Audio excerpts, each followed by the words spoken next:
every so often people ask me why we started the WISE program to begin with, and usually I say to them, well, how many days or weeks do you have to spend? We'll feed you, we'll let you sleep over, but it's such a long story, and again, some of my students have taught me that you have to condense. And as I look back on how WISE emerged, it really came out of a class that I taught at Woodlands High School, which began as a class in comparative economic systems, and then moved into sociology. And then from that moved into a sort of combination of social studies, social science subjects called the Introduction to the Behavioral Sciences.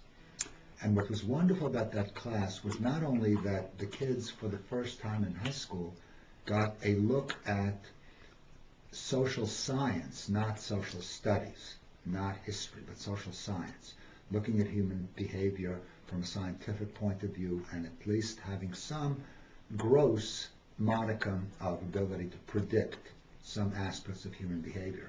And the kids were fascinated by it. The other piece of that program, that class that was so important, was that it was a heterogeneous class of 50 seniors, roughly, from the brightest to the weakest academically, but that doesn't mean the weakest intellectually.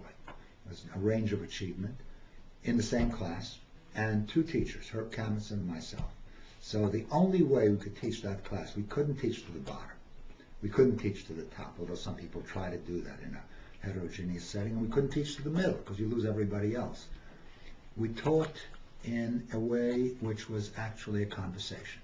Herb and I would have the conversation. The third party to the conversation were the 50 kids. It was just breathtaking. And kids who had never achieved well in school suddenly blossomed in the class. They were helped by the more verbal kids. We had a reading teacher who worked with us to help any kids who needed support. And what began to happen is the kids began to open up to us about their own issues as adolescents. And the issue that always created a wall is, where do we go from here? Now what? We finally got a class where we got some people who can listen, who understand us, where we read about ourselves. When they read a psychologist who's noted in the field, Erik Erikson, and they say, how did this guy from Denmark know about my 16-year-old trauma with my parents? We began to say to them, well, what else do you need to rivet this stuff and to make it possible for you to go on in the world? They said, if we could just do something that we like. School sort of lets you do things that the school wants you to do and tells you to do. Wouldn't it be neat? There was sort of a pathos in their comment about this. Wouldn't it be neat if we could do something that we were passionate about? A light bulb went on. And that's where WISE began. We got our principal to agree to let the kids do projects based on their interest for the last 10 weeks of school. It was a nightmare to supervise, but the results were so stunning that we knew we had to make it much more structured without killing the spirit.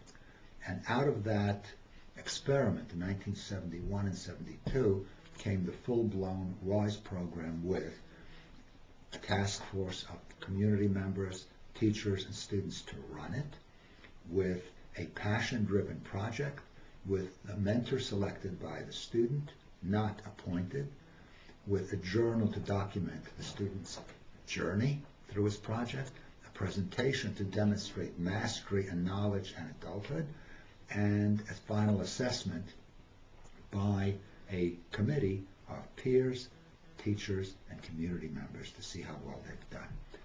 And once we did that, and we began to see the results, it was quite unbelievable for very experienced teachers and parents to say about their children, I had no idea my son could do this kind of work. And my wife finally said, when my two children did their WISE project, she summed up for me the most important aspect of the program. She said, I now feel very comfortable and secure about letting